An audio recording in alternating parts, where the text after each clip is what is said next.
आज इस्लाम के खिलाफ जितना भी प्रोपेगेंडा कर लिया जाए, मगर लॉजिक की बात आ जाए, मंतिक की बात आ जाए, अकल की बात, कोई भी तराजू पर तौल लिया जाए, इस्लामी शरीयत से बेहतरीन कोई शरीयत नहीं। अभी प्रेस में, मीडिया में एक गैर मुस्लिम का बयान मैंने सुना। उसने कहा हमें यह मानना पड़ेगा, वो गैर मुस्लिम था, मुसलमान नहीं था, इसी भारत का रहने वाला था। उसने कहा हमें यह मानना पड़ेगा कि शादी ब्याह का जो सिस्टम इस्लाम ने दिया है वो दुनिया के किसी और धर्म में नहीं। आपको अल्लाह ताला ने वो दीन दिया है, जिस दीन को अल्लाह ताला ने हर एतबार से परफेक्ट बनाया है, और ये दीन कोई आज परफेक्ट नहीं हुआ, 2026 में मुकम्मल नहीं हुआ, ये जनाब मोहम्मद रसूलुल्लाह सल्लल्लाहु अलैहि वसल्लम के दौर में मुकम्मल हो चुका था। कुरान की आयत आपके ऊपर नाजिल हुई थी, अल यौम अकमलतु लकुम दीनकुम व अतममतु अलैकुम निअमती व रदीतु लकुमुल इस्लाम दीना। ऐ नबी, हमने आपको जो दीन अता फरमाया है उस दीन को हमने परफेक्ट कर दिया, मुकम्मल कर दिया, कंप्लीट कर दिया, और अपनी नेमतों को आपके ऊपर तमाम कर दिया, और इस्लाम को ऐ मुसलमानों तुम्हारे लिए हमने पसंद कर लिया। इस्लाम अल्लाह का दीन है, और इसीलिए मेरा जुमला नोट कर लो, इस्लाम किसी भी दौर में नॉन प्रैक्टिकल नहीं रहेगा। इस्लाम का कोई हुक्म नॉट एप्लीकेबल नहीं रहेगा। इस्लाम पर अमल करना किसी दौर में मुश्किल नहीं रहेगा। मुश्किल अगर होगा तो हमने बनाया होगा, इस्लाम का कोई हुक्म मुश्किल नहीं है मेरे प्यारे। अरे इस्लाम तो वो दीन है, फरमाया वमा जाला अलैकुम फिद्दीन मिन हरज, हमने तुमको जो दीन अता किया है, जो मजहब तुमको दिया है, जो शरीयत तुमको दी है, उसमें कभी तुम्हारे ऊपर कोई तंगी नहीं, कोई परेशानी नहीं है। सर्दी का मौसम है, आप मोजा पहन रहे हैं, इस्लाम ने क्या आपको इजाजत दी, मोजे पर मसा करके आप नमाज पढ़ सकते हैं। बहुत ज्यादा सर्दी का मौसम है, घर के बाहर निकलना मुश्किल है, आप मगरिब और इशा की नमाज को एक साथ पढ़ सकते हैं, आप ज़ुहर और असर की नमाज को एक साथ भी पढ़ सकते हैं। आप सफर की हालत में 4 रकात वाली नमाज को 2 रकात करके पढ़ सकते हैं। पानी इस्तेमाल करने की ताकत नहीं है, बीमार है आप, या पानी अवेलेबल नहीं है, पानी नहीं मिल रहा है, इस्लाम आपको तयम्मुम करने की इजाजत दे रहा है। वमा जाला अलैकुम फिद्दीन मिन हरज, ओ लोगों, हमने तुमको जो दीन अता किया है वो दीन बहुत आसान है, उस दीन के अंदर कोई मुश्किल नहीं है, कोई परेशानी नहीं है, कोई डिफिकल्टी नहीं है। मेरे नौजवानों, तुम कहते हो दाढ़ी रखना आज के दौर में मुश्किल है, मैं आओ तुमको दिखाऊं जवाहरलाल नेहरू यूनिवर्सिटी, दिल्ली की वो यूनिवर्सिटी, यहां बड़ी बेहयाई होती है, मगर उस यूनिवर्सिटी के उस माहौल में भी बहुत सारे आपको नौजवान मुसलमान ऐसे मिलेंगे जो दाढ़ी के साथ, जिनके चेहरों से नूर बरसता है, जिनके चेहरों से लगता है कि हाँ ये अल्लाह वाले लोग। कितने डॉक्टर मैं आपको दिखा सकता हूं कि देख करके आपको लगेगा कोई मौलाना साहब, चेहरे पर मुकम्मल दाढ़ी है, मरीज को देख रहे तो दुआएं पढ़ रहे हैं, ऑपरेशन के पहले 2 रकात नमाज पढ़ रहे हैं। एक ईमान वाला जो होता है, एक अल्लाह से का डर, तकवा जिसके दिल में होता है, एक अल्लाह का डर जिसके दिल में होता है, वो हर हालात में, हर सिचुएशन में, हर परिस्थिति में अपने ईमान की हिफाजत करता है। अल्लाह कुरान में कह रहा है, हुवज्तबाकुम, ऐ मुसलमानों तुम अल्लाह ताला की चुनी हुई कौम हो, इज्तबाकुम, अल्लाह ताला ने तुमको चुन लिया है, वसम्माकुमुल मुस्लिमीन, और अल्लाह ताला ने तुम्हारा नाम मुसलमान रखा है। अब यहां एक गलतफहमी दूर करो, कुछ लोगों को यह गलतफहमी डॉक्टर जाकिर नायक के आने के बाद से पैदा हुई, मौलाना साहब हमारा नाम मुसलमान है तो हम अपने आप को अहले हदीस क्यों कहें? ठीक है भाई, कोई आपसे आपका रिलीजियन पूछे तो आप यही बताओ कि हम मुसलमान हैं। कोई आपसे पूछे कौन से धर्म को मानते हो, कौन से मजहब को मानते हो, आइए मुस्लिम, मैं मुसलमान हूं, नो डाउट। लेकिन अगर आपसे पूछे कि कौन से मुसलमान, तो आपको बताना पड़ेगा कि मैं कुरान और हदीस पे चलने वाला हूं, मैं सलफी हूं, मैं कुरान और हदीस पर को मानने वाला हूं, मैं शरीयत के ऑथेंटिक सोर्सेस को मानने वाला हूं। जब तक मार्केट में नकली घी नहीं मिलता था, आप दुकान पर जाते थे, भाई साहब 1 किलो घी दे दीजिए, दुकानदार आपको घी दे देता था। जब मार्केट में नकली घी आने लगा तो आपको बताना पड़ा, भाई साहब हमें 1 किलो देसी घी दे दीजिए। आपको देसी का लफ्ज बढ़ाना पड़ा। जब ये इख्तिलाफ नहीं था, ये फिरके नहीं थे, ये जमातें नहीं थी, सहाबा ने अपने आप को कुछ नहीं कहा। लेकिन जब खवारिज पैदा हो गए, जब मुअतज़िला पैदा हो गए, जब शिया पैदा हो गए, तो सहाबा ने कहा सुनो, हमारा नाम अहलुस सुन्ना वल जमा है, हमारा नाम अहलुल हदीस है, हमारा नाम अल असरी है, हमारा नाम अस-सलफी है। हम कुरान और सुन्नत पर चलने वाले हैं, हम नबी की सुन्नत पर चलने वाले हैं। तो अल्लाह ने आपका नाम मुसलमान रखा है, लेकिन आपके सिफाती नाम आपकी क्वालिटी के हिसाब से अलग अलग हो सकते हैं। मिसाल के तौर पे आप मुसलमान हैं, लेकिन किसी ने पूछा भाई बरादरी क्या, आपने कहा मैं अंसारी हूं, किसी ने कहा मैं शेरशाहबादी हूं, किसी ने पूछा आप कौन से इलाके से ताल्लुक रखते हैं, आपने कहा मैं बिहार का रहने वाला हूं, मैं बोलता मैं बनारस का, यूपी का रहने वाला हूं। तो ये जो सिफात होती है, जो एट्रीब्यूट्स होते हैं, जो विशेषताएं होती हैं, ये हो सकती हैं, सिफाती नाम रखने में कोई हर्ज नहीं। तो हम मुसलमान हैं मेरे प्यारे साथी, हमें अल्लाह ताला ने बहुत ऊंचा मकाम दिया, लेकिन आज हम कहां पहुंच गए मेरे प्यारे साथी। आज हालात ये हैं, कुत्ते और बिल्ली के लिए, उनकी जान के लिए अदालतों में केस होता है, सुप्रीम कोर्ट में सुनवाई होती है, मुसलमान की मॉब लिंचिंग हो जाती है, कोई पूछने वाला नहीं। ट्रेन पे कोई सिपाही गोली मार के मुसलमान को खत्म कर देता है और दुनिया ये कह के नजरअंदाज कर देती है वो मानसिक रूप से विक्षिप्त है, मानसिक रूप से सही है। मैं ट्रेन में सफर करता हूं, मेरी आंखों के सामने इस्लाम को बुरा भला कहा, कान बंद करके गूंगा, बहरा और अंधा बन करके आज वो दौर आ गया है मेरे प्यारे साथियों कि आपको नजरअंदाज करना पड़ता है। ये हालात क्यों आए मेरे साथियों, ये बहुत बड़ा सवाल है। और जब आप इस सवाल का जवाब ढूंढ लेंगे कि ये हालात क्यों आए, तो आपको हल भी मिल जाएगा। बीमारी का रीजन बता दूंगा तो सॉल्यूशन ऑटोमेटिक आप समझ जाएंगे। आइए पहले एक हदीस आपको सुना देता हूं।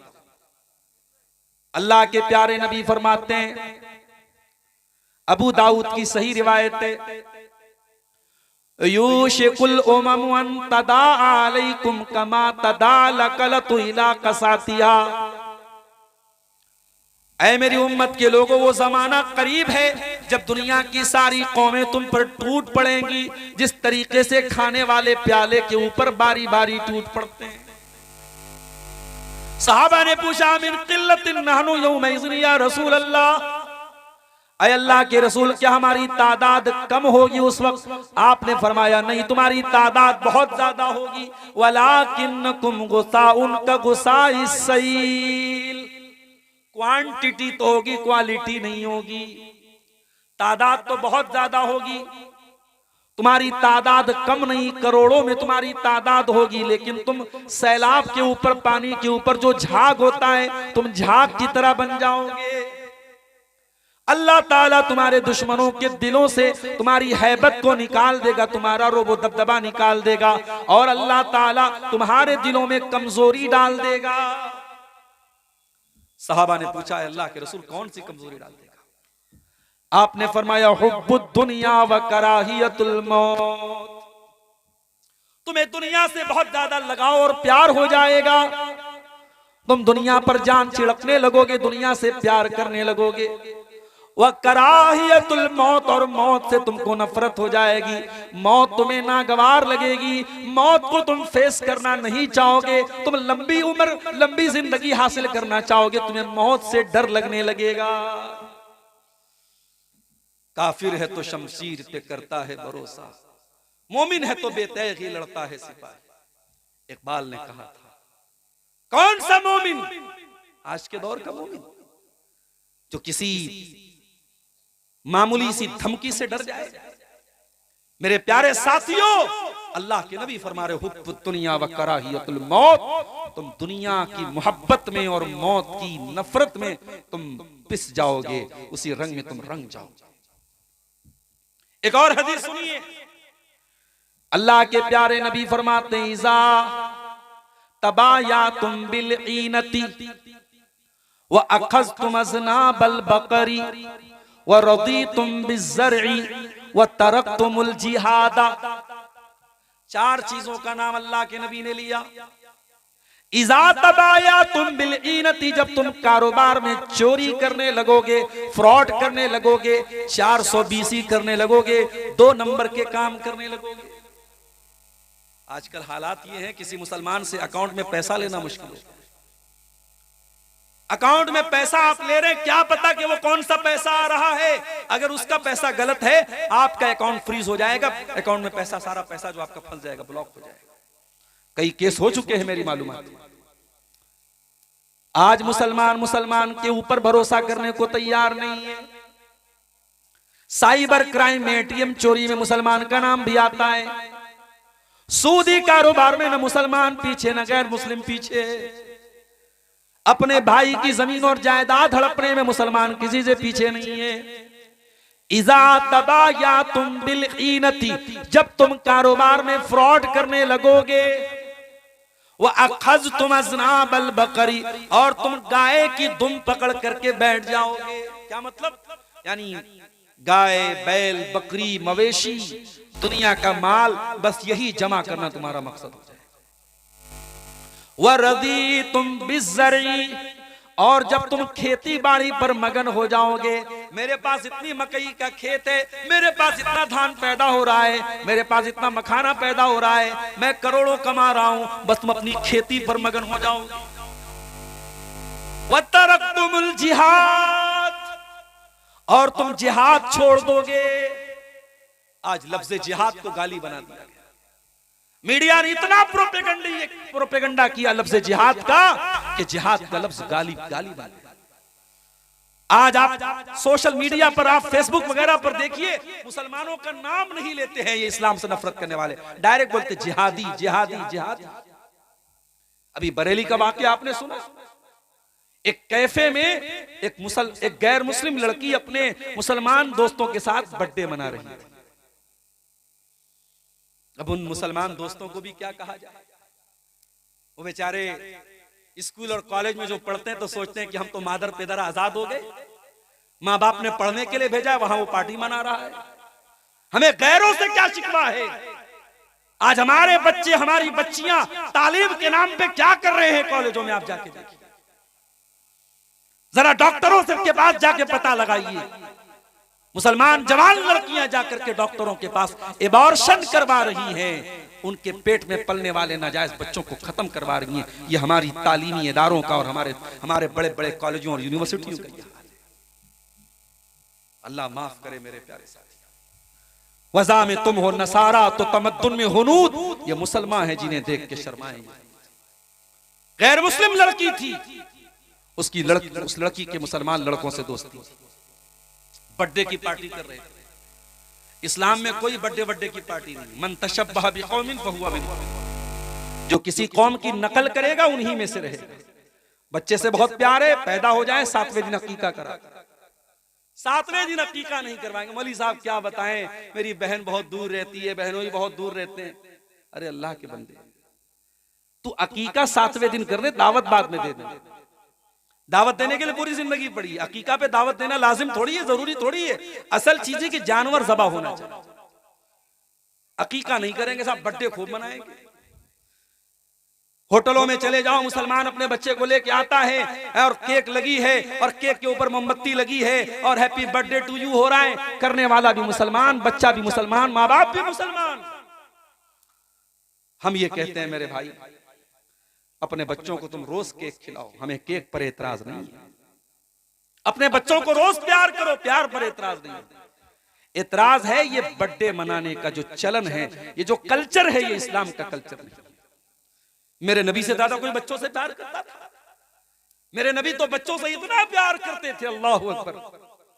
हजरत अनस बिन मालिक का छोटा भाई जिसका नाम अबू उमैर था, जब अल्लाह के नबी हजरत अनस के घर में आते थे, उम्मे सुलैम के घर में आते थे, वो छोटा सा बच्चा था, अल्लाह के नबी उसे लाड करते थे, प्यार करते थे। उस छोटे से बच्चे के पास एक चिड़िया थी, बच्चा चिड़िया से खेला करता था। एक दिन अल्लाह के नबी हजरत अनस के घर आए, देखा बच्चा बड़ा उदास बना हुआ है। आपने पूछा, अरे उम्मे सुलैम तुम्हारा बच्चा आज उदास क्यों है? इसके चेहरे पर खुशी क्यों नहीं है? इसके चेहरे पर वो रौनक क्यों नहीं है? कहा अल्लाह के नबी, जो चिड़िया इसने पाली थी वो चिड़िया मर गई, उसका इंतकाल हो गया। चिड़िया के मरने पर यह बच्चा गमगीन है। हम और आप होते, बच्चे का मामला था, चिड़िया का मामला था, नजरअंदाज कर देते हो लोगों। हमें नबी भी कितना प्यारा मिला है, वो बच्चों के साथ अल्लाह के नबी उनके हिसाब से उनको खिलाया करते थे। आपने उस बच्चे से फरमाया, या अबा उमैर मा फ़अलन नुगैर, ऐ बच्चे, ऐ अबू उमैर तेरी चिड़िया कहाँ चली गई बेटा? ऐ बच्चे तेरी चिड़िया कहाँ चली गई? ये कह करके अल्लाह के नबी ने उस मासूम बच्चे के कलेजे को सुकून पहुंचाने की कोशिश की। अगर ये बर्थडे मनाना कोई अच्छी चीज होती, मेरे नबी ने अपनी बेटियों का भी बर्थडे मनाया होता। नबी की 9 बीवियां हैं और आप जितना अपनी बीवी से प्यार करते हैं उससे कहीं ज्यादा जनाब मोहम्मद रसूलुल्लाह सल्लल्लाहु अलैहि वसल्लम अपनी बीवियों से प्यार करते। आपने तो कभी एनिवर्सरी नहीं मनाई, आपने तो कभी अपनी बीवियों को जो है शादी की सालगिरह पर उनको कोई गिफ्ट नहीं दिया। भाई रोज गिफ्ट दो, रोज गिफ्ट दो, हर महीने गिफ्ट दो, कोई मसला नहीं है। एनिवर्सरी मनाना, और ये काम वो करे जो बेचारा सीने पर हाथ मारता है। पूछो क्यों बात हो? भाई नबी की सुन्नत। इमाम कहता है गैरिल मग़दूबि अलैहिम वलद्दालीन, ये पीछे से कहता आमीन। तूने क्यों जोर से आमीन कहा? कहता है नबी जोर से आमीन कहते थे। रमजान का महीना आया, दुनिया 20 रकात तरावी पढ़े, लेकिन हमारा अहले हदीस 8 पढ़ता है। क्यों पढ़ते हो भाई? नबी ने 8 पढ़ी थी। नबी की इतनी सुन्नतें तुझे याद है, नमाज की एक एक अदा तू नबी से सीख रहा है। तुझे एनिवर्सरी मनाते हुए शर्म नहीं आई? तुझे बर्थडे मनाते हुए शर्म नहीं आई? तुझे फादर्स डे मनाते हुए शर्म नहीं आई? तुझे मदर्स डे मनाते हुए शर्म नहीं आई? ये हमारा कल्चर नहीं है मेरे प्यारे साथी, ये इस्लाम का कल्चर नहीं है, ये मोहम्मद रसूलुल्लाह का कल्चर नहीं है मेरे प्यारे साथी। तो मैं अर्ज ये कर रहा था कि अल्लाह के नबी ने फरमाया जब तुम जिहाद को छोड़ो, ये जिहाद क्या है? ये कोई गाली नहीं है मेरे प्यारे साथी। बदी के खिलाफ, बुराई के खिलाफ, सरकशी के खिलाफ, शैतानियत के खिलाफ हर तरीके के स्ट्रगल और संघर्ष का नाम जिहाद है। बुराई के खिलाफ हर तरीके की लड़ाई का नाम जिहाद है।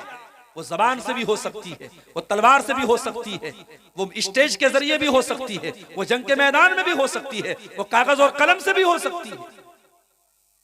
तो नबी ने फरमाया तुम जिहाद छोड़ दो। क्या मतलब? यानी तुम्हारे अंदर दीन के लिए कुर्बानी देने का जज्बा खत्म हो जाएगा, दीन के लिए मरने मिटने का जज्बा तुम्हारे अंदर से खत्म हो जाएगा। तुमको सिर्फ अपनी रोजी रोटी की पड़ी होगी, अपनी दुनिया की पड़ी होगी, अपनी खेती की पड़ी होगी।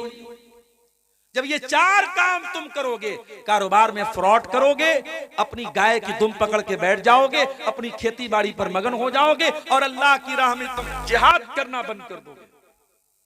ये 4 काम जब तुम करोगे तो क्या होगा? सल्लल्लाहु अलैकुम ज़ुल्ला, अल्लाह ताला तुमको जलील कर देगा। तुम जलील हो जाओगे, इतने जलील हो जाओगे कि तुम्हारे मुल्क का हर चीफ मिनिस्टर सोचेगा कैसे मुसलमान को दबा दिया जाए। आज तो होड़ लगी है साहब, आज तो होड़ लगी कि कौन मुसलमानों के खिलाफ कितनी नफरत भरी बातें बोल सकता है। तो नबी ने फरमाया जब तुम इन 4 काम करोगे अल्लाह जलील कर देगा। और ये जिल्लत कब दूर होगी? हत्ता तरजिउ इला दीनिकुम, जब तक तुम अल्लाह ताला के दीन की तरफ पलटोगे नहीं, जब तक तुम अल्लाह ताला के दीन की तरफ लौटोगे नहीं। ओ मेरे प्यारे भाइयों, आओ मैं आपको वो चीजें बता रहा हूं, वो बुनियादी बातें बता रहा हूं जो हमारी बर्बादी का कारण बनी है। सबसे पहली चीज, हमारी सबसे बड़ी पूंजी तौहीद थी मेरे प्यारे साथियों। जब हमने तौहीद को गंवा दिया, जब अल्लाह को छोड़ के गैरों के दर पे जाके हम सर झुकाने लगे, कोई गरीब नवाज बन गया, कोई दाता बन गया, कोई गौसे आजम बन गया, कोई दस्तगीर बन गया, हमने बुजुर्गों की कब्रों पे जाके सजदा करना शुरू कर दिया, हमने तौहीद का जनाजा जब हमने निकाल दिया, मेरे प्यारे भाइयों जब तौहीद को हमने छोड़ दिया तो वहीं से हमारी जिल्लत का बाप शुरू हो गया। अल्लाह कुरान में कहता है सूरह नूर के अंदर, वादल्लाहुल्लज़ीना आमनू मिनकुम व अमिलुस्सालिहाति लयस्तखलिफन्नहुम फिल अर्दि कमस्तखलफल्लज़ीना मिन क़ब्लिहिम। ए ईमान वालो, अल्लाह का तुमसे वादा है, अल्लाह तुमको जमीन में खलीफा भी बनाएगा और अल्लाह ताला तुमको जमीन में इख्तिदार भी अता फरमाएगा। वला युमक्किनन्ना लहुम दीनहुमुल्लज़ी इर्तज़ा लहुम, अल्लाह ताला तुम्हारे दीन को दुनिया में गालिब भी कर देगा। वला युबद्दिलन्नहुम मिन बादि खौफिहिम अमना, और अल्लाह ताला तुमको दुनिया में चैन और शांति भी अता करेगा। शर्त क्या है? याबुदूननी ला युशरिकून बी शैया, मेरे बंदो तुम सिर्फ मेरी इबादत करना, मेरी इबादत में किसी और को शरीक मत करना, शिर्क मत करना। और ये शिर्क, ये इतना बड़ा पाप है कि अल्लाह कुरान में कहता है, इन्नहु मन युशरिक बिल्लाहि फक़द हर्रमल्लाहु अलैहिल जन्नह व मअवाहुन नार व मा लिज़्ज़ालिमीन मिन अंसार। जो अल्लाह के साथ शिर्क करेगा वो हमेशा हमेशा जहन्नम में रहेगा, उसका जन्नत में जाना पॉसिबल नहीं है। जो शिर्क करके जाएगा और तौबा किए बगैर मर जाएगा, जो शिर्क की हालत में मर जाएगा, वो कभी जन्नत में नहीं जाएगा। आज मुसलमान को पता ही नहीं कि तौहीद क्या है, शिर्क क्या है, कि कोई भी नारा लगा सकता है, कहीं पर भी सर झुका सकता है। और अल्लाह ताला रहमत नाजिल फरमाए मौलाना अल्ताफ हुसैन हाली, उन्होंने 100 साल पहले जो बात कही थी, 100 साल गुजर गए हिंदुस्तान के इतिहास में, मगर मौलाना हाली का ये शेर आज भी जिंदा है और बिल्कुल सटीक बैठ रहा है। क्या कहा था उन्होंने? करे गैर गरबुत की पूजा तो काफिर, कवाकिब में माने करिश्मा तो काफिर, झुके आग पर बहरे सजदा तो काफिर, जो ठहराए बेटा खुदा का तो काफिर, मगर मोमिनों पर कुशादा है राहें, परस्तिश करें शौक से जिसकी चाहे, नबी को जो चाहे खुदा कर दिखाएं, इमामों का रुतबा नबी से बढ़ाएं, मजारों पे जा जा के नजरें चढ़ाएं, शहीदों से जा जा के मांगे दुआएं, न तौहीद में कुछ कमी इस आए, न इस्लाम बिगड़े न ईमान जाए। फक़द फ़ाज़ फ़ौज़न अज़ीमा। अम्मा बअदु फ़इन्न ख़ैरल हदीस किताबुल्लाह व ख़ैरल हदी हदी मुहम्मदिन सल्लल्लाहु अलैहि वसल्लम व शर्रल उमूरि मुहदसातुहा व कुल्ल मुहदसतिन बिदअह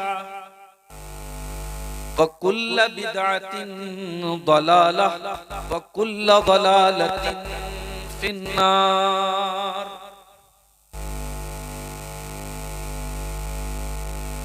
अऊज़ु बिल्लाहि मिनश शैतानिर रजीम। बिस्मिल्लाहिर रहमानिर रहीम। कुंतुम खैरा उम्मतिन उखरिजत लिन्नास तअमुरूना बिल मारूफ व तनहौना अनिल मुनकर व तु'मिनूना बिल्लाह। व क़ाल तआला फ़ी मक़ामिन आख़र, या अय्युहल्लज़ीना आमनू इन तंसुरुल्लाह यंसुरुकुम व युथब्बित अक़दामकुम।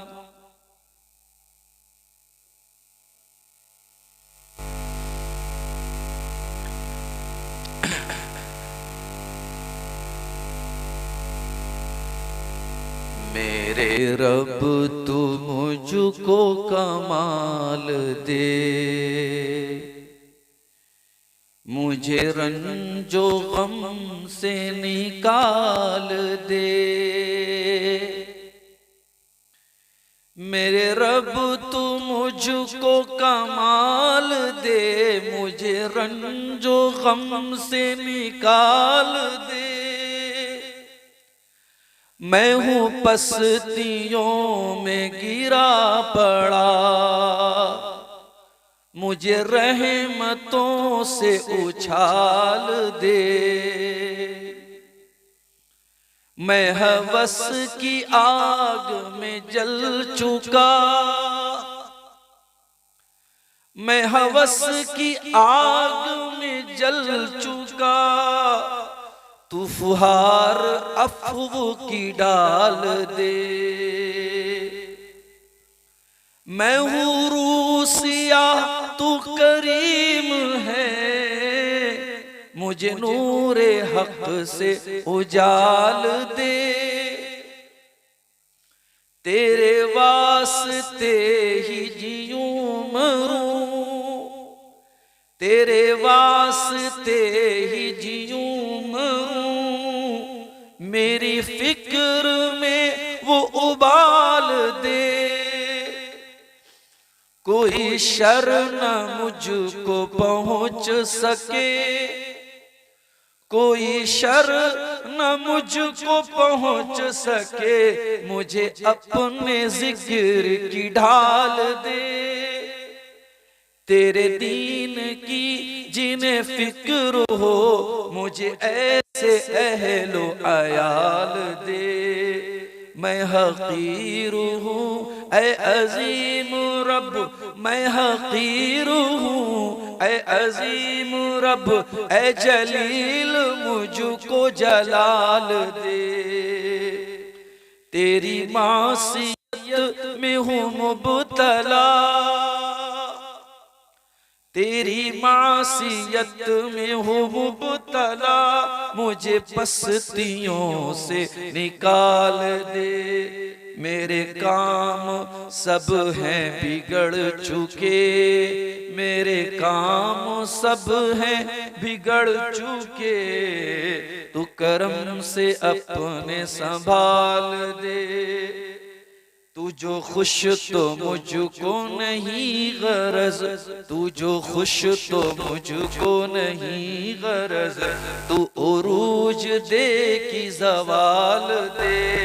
तेरा बंदा ज़ाहिद बेनवा, तेरा बंदा ज़ाहिद बेनवा, तेरा बंदा ज़ाहिद बेनवा, इसे बंदगी का जमाल दे। मेरे रब तू मुझको कमाल दे, मुझे रंजो गम से निकाल दे। सदर मोहतरम उलमाए किराम, मुहतरम बुजुर्गों, नौजवान साथियों,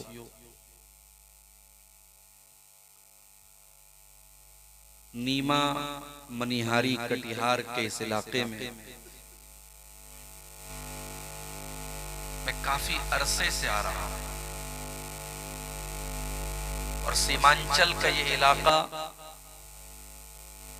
जहां हमारे शेरशाबादी भाइयों की अक्सरियत,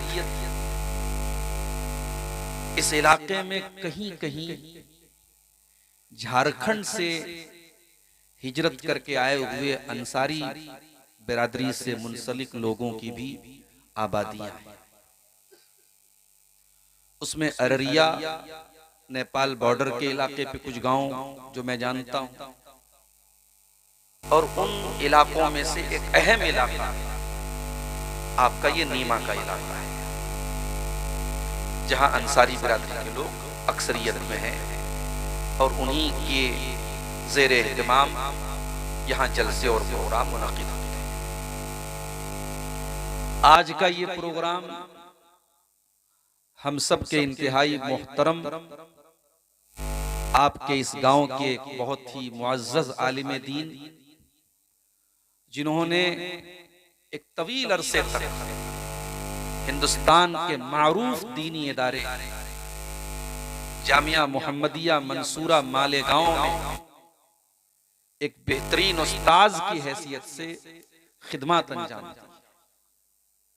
लेकिन अगर वो चाहते, मालेगांव का इदारा बड़ा इदारा था और बड़े इदारों से लोग कभी कभी इसलिए जुड़े रहते हैं कि उससे जब नाम जुड़ा रहता है तो इंसान को दुनिया जानती है।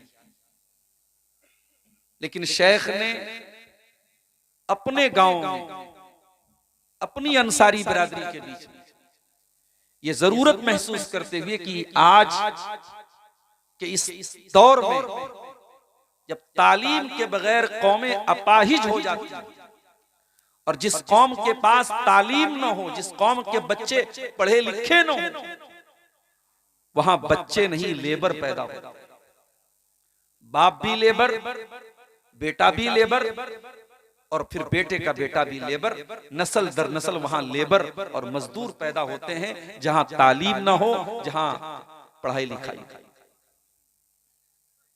कौम के दर्द को महसूस करते हुए हम सबके इंतहाई मोहतरम शेख मंजूर साकिब तैमी हफिज़हुल्लाह ने अपने गांव में एक स्कूल कायम किया, और स्कूल का जो सिलेबस रखा, जो निसाबे तालीम रखा, वो बिल्कुल मदरसे और स्कूल को मिला करके, जहां इंग्लिश की, हिसाब की, हिंदी की भी तालीम हो, बिहार बोर्ड से उसको उसका एफिलिएशन भी कराया, उसको बिहार बोर्ड के साथ उसको जोड़ा भी, ताकि यहां से बच्चे पढ़े तो उनकी डिग्री काम में आए, और साथ में दीनियात को भी रखा, ताकि बच्चा जब स्कूल से पढ़ के निकले या बच्ची पढ़ के निकले तो उसके पास दीन की बुनियादी बातें भी हों, उसके पास कुरान और हदीस की बुनियादी मालूमात। और साथ में हमारे शेख ने हिफ्ज़े कुरान के लिए, तहफ़ीज़े कुरान के लिए एक इदारा साथ ही में चलाया, कायम किया, जिसका नाम महद उबई बिन काब रखा गया। अल्लाह के रसूल के सहाबा में उबई बिन काब रज़ी अल्लाह तआला अन्हु का बहुत ऊंचा मकाम है। कभी मौका मिला तो उनकी सीरत पर हम बात करेंगे। उनके नाम से मंसूब करके तहफ़ीज़ुल कुरान का भी इदारा कायम किया, और आज आपने देखा कि इस इदारे से इस साल एक बच्चे ने हिफ्ज़े कुरान मुकम्मल किया, और इदारे की तरफ से उस बच्चे के सर पे दस्तार रखी गई, उसे इनाम से नवाजा गया, उसकी इज्जत अफजाई। मेरे प्यारे साथियों, आप जरा गौर कीजिए, जिस तरीके से आप सबको रोजी रोटी के मसाइल हैं, और आज रोजी रोटी का मसला ही इंसान को देश से परदेश जाने पर मजबूर करता है। लेकिन ऐसे दौर में जब लोग रोजी रोटी के लिए परदेश जाते हैं और गांव में रहना न चाहते, एक इंसान अगर इस चिंता में और इस फिक्र में कि कौम के बच्चे तालीम में आगे निकले, कौम की नई नस्ल तालीम में आगे निकले, अगर इस सोच के साथ इस दूर उफ्तादा गांव में, अब तो माशाअल्लाह हाईवे बन गया, वरना यहाँ मैं ऐसे दौर में भी नीमा में आया हूँ जब बड़ी परेशानी से झारखंड में प्रोग्राम होता था, और स्टीमर पे बैठ के कैसे कैसे आता था, रास्ता इंतहाई खराब था, यानी आते आते आदमी आधा बीमार हो जाता था। और आज भी जब मैं आया तो तबीयत मेरी बहुत अच्छी नहीं थी, सर्दी का मौसम है, सुबह मैं बंगाल में था, वहां स्टेशन जाने में मुझे सर्दी का असर हो गया। शेख ने हुक्म दिया कि यहाँ बच्चे के सर पे दस्तार रखी जाएगी। मैं यहाँ आकर के 1 घंटा बैठ गया स्टेज पर। तबीयत के लिहाज से देखा जाए तो मुनासिब नहीं था, लेकिन चूंकि जलसे के भी कुछ तकाजे होते हैं और पब्लिक में कहीं ये तासुर न चला जाए कि पता नहीं शेख कब आएंगे, मैं आकर के आपके सामने बैठ गया। लेकिन मेरे प्यारे साथियों, अगर आपके इलाके के एक इंतहाई मुअज़्ज़ज़ आलिम दीन ने आपके बच्चों को पढ़ाने के लिए और तालीम के हथियार से उनको लैस करने के लिए और जमाने में तरक्की दिलाने के लिए अगर अल फलाह एकेडमी कायम की है, अगर महद उबई बिन काब कायम किया है, तो मैं समझता हूं अगर आपके अंदर जरा सा भी सेंस है, जरा सा भी शऊर है, तो हमें माइक लगा करके आपको चंदे की अपील करने की जरूरत नहीं है। आप खुद आएं और शेख का ऐसा ताउन करें कि शेख इदारे को और तरक्की दें। बिल्डिंग की अगर कमी है, अभी मुझे बताया लोगों ने कि इसको और आगे बढ़ाने का प्लान है, ताकि कम से कम 12th तक ये इदारा बिहार बोर्ड से अटैच हो जाए, बच्चे यहाँ से इंटर तक पढ़ें और उसके बाद आगे की तालीम हासिल करें। जाहिर है उसके लिए बिल्डिंग चाहिए, उसके लिए सरमाया चाहिए। मेरे प्यारे साथियों, मैं बड़े दर्द के साथ आपसे अपील करता हूँ, शेख मोहतरम के इस प्लान को आप कामयाब कर सकते हैं। अल्लाह ताला ने आपको वह ऐसी सलाहियत दी है, अल्लाह ने आपको मालो दौलत से नवाजा है, अल्लाह ने आपको खैर बरकत से नवाजा है। आप आगे बढ़ करके इस इदारे का ताउन करें। अल्लाह ताला आप सबको इसकी तौफीक अता फरमाए। मेरे भाइयों, मौजू क्या रखा जाए आपके सामने? शेख अब्दुल्ला अल काफी अल मदनी हफिज़हुल्लाह तालीम की अहमियत पर बोल चुके हैं। मुझसे पहले शीश मोहम्मद खातिर साहब थोड़ी बहुत बातें उन्होंने इंफाक फी सबीलिल्लाह के ताल्लुक से आपके सामने रखी, मगर मैं जिस मौजू पर कुछ बातें रखना चाहता हूं वो अल्लामा इकबाल के एक शेर की शक्ल में मैं आपके सामने पेश कर देता हूं कि वो जमाने में मुअज़्ज़ज़ थे मुसलमान होकर और हम खार हुए तारीक़ कुरान होकर। 1400 साल पहले मोहम्मद अरबी सल्लल्लाहु अलैहि वसल्लम ने सिर्फ 23 साल की मुद्दत में जो टीम तैयार की थी अपने सहाबा की, ये सहाबे किराम की टीम पूरी दुनिया पे छा गई, यूरोप तक पहुंच गई, अफ्रीका तक पहुंच गई, कैसरो किसरा के तख्त और ताज को अपने पैरों तले रौंद दिया, दुनिया की ताकतों से आंख मिलाया, दुनिया को ये पैगाम दिया हमारे पास तौहीद की ताकत है, हमारे पास इस्लाम की ताकत है, हम एक लौती कौम है जो ला इलाहा इल्लल्लाह के मानने वाले हैं। और उन्हीं के बारे में अल्लामा इकबाल ने कहा था, टल न सकते थे अगर जंग में अड़ जाते थे, पांव शेरों के भी मैदान से उखड़ जाते थे। वो अल्लाह के शेर थे, वो नबी के सिपाही थे, वो असहाबे रसूल थे, उनके बीच में और हमारे बीच में इतना अंतर क्यों है मेरे प्यारे साथी, इतना डिफरेंस क्यों है? वो आसमान की बुलंदी पर थे और हम जमीन की बस्तियों में क्यों पहुंच गए? उनकी इज्जत का कोई इंतहा नहीं और हमारी जिल्लत की कोई इंतहा नहीं, क्यों? ये इज्जत से हम जिल्लत में क्यों तब्दील हुए? ये बुलंदी से पस्ती में हम क्यों आए? ये उरूज से जवाल में हम क्यों आए? क्या वजह पड़ी? कहां कमी थी? कहां पानी मर रहा था? कहां हमसे कोताही हुई? कहां हमसे कमी हुई? आज की तकरीर का टॉपिक यही है, असबाबे ज़वाले उम्मत। ये उम्मत क्यों ज़वाल की तरफ क्यों आमादा हुई? ये उम्मत क्यों डाउन हो गई? ये उम्मत क्यों गिर गई? ये उम्मत क्यों पस्त हो गई? मेरे प्यारे साथियों, जब तक इंसान को किसी चीज की वैल्यू ना मालूम, इंसान उसकी कदर नहीं करता। हम और आप जिस उम्मत से ताल्लुक रखते हैं, हम कोई मामूली उम्मत से ताल्लुक नहीं रखते, हम खैर उम्मत से ताल्लुक रखते हैं। कुंतुम खैरा उम्मतिन उखरिजत लिन्नास तामुरूना बिल मारूफ व तनहौना अनिल मुनकरी व तुमिनूना बिल्लाह। ऐ मुसलमानों, तुम दुनिया की सबसे बेहतरीन उम्मत हो, तुम्हें इंसानियत के लिए, मानवता के लिए निकाला गया है। तुम नेकियों का हुक्म देते हो, तुम बुराइयों से रोकते हो और तुम अल्लाह ताला के ऊपर ईमान रखते हो। You are the best community of the world, you are the best community in the humanity. तुम दुनिया की सबसे बेहतरीन कम्युनिटी हो, सबसे बेहतरीन समाज हो, तुम्हें इंसानियत को कुछ देने के लिए बनाया गया है। मेरे प्यारे साथियों, आज हमें हुकूमतों से भीख मांगनी पड़ रही है। आज हम हुकूमतों के सामने जाकर के जलील हो रहे हैं कि साहब हमें ये दे दीजिए, वो दे दीजिए। वजह क्या है? अरे अपने आप को रिक्वायरमेंट बनाओ, रिक्वायर्ड मत बनाओ। अपने आप को ऐसा बनाओ कि दुनिया आकर के तुमसे पूछे कि भाई आप हमारे लिए बहुत कीमती हैं, आप हमारे लिए बहुत कीमती हैं, आप हमारी जरूरत है। अगर दुनिया की जरूरत नहीं बनोगे तो दुनिया के जरूरतमंद बन जाओगे। मेरे साथी, आप उम्मत मुस्लिमा से आपका ताल्लुक है, जिसके बारे में कुरान कह रहा है कि ये उम्मत इंसानियत को, मानवता को कुछ देने के लिए आई है।